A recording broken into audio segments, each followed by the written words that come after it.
Pendant 2 jours, soit du vendredi 19 au samedi 20 mai 2023, les chefs des divisions, médecins généralistes et vétérinaires, journalistes et autres invités ont pris part à un atelier de renforcement des capacités sur les déterminants socio-culturels et individuels des comportements à risque de prévention et de réponse liés aux 6 groupes zoonoses prioritaires en RDC. Prenant la parole au nom du gouverneur de province du Congo central, Dr Anglade Banzouzi, conseiller du gouverneur en charge de la santé, a déclaré ouvert ces séminaires et a reformulé ce qui suit.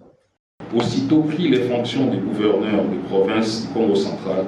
je n'ai pas lésiné sur les moyens pour la doter d'un comité provincial de coordination, santé par la signature d'un arrêté provincial portant désignation des membres du dit comité en date du 16 décembre 2022, et j'ai saisi cette opportunité pour demander au comité national de les installer afin qu'ils se mettent au travail dès à présent. Sur ce,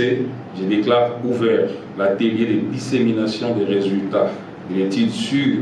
les déterminants sociaux, culturels et individuels des comportements à risque de prévention et de réponse liés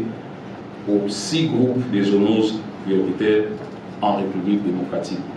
Florence William Pata, directeur pays adjoint de ces projets et animateur de cet atelier, a insisté sur les maladies zoonotiques, c'est-à-dire les pathologies qui se transmettent des animaux aux humains. Nous pensons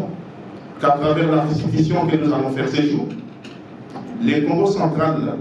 notre province, va s'approprier ces résultats pour leur utilisation dans sa planification et élaborer une feuille de route pour voir comment renverser la tendance de maladies zoonotiques qui sont des maladies émergentes,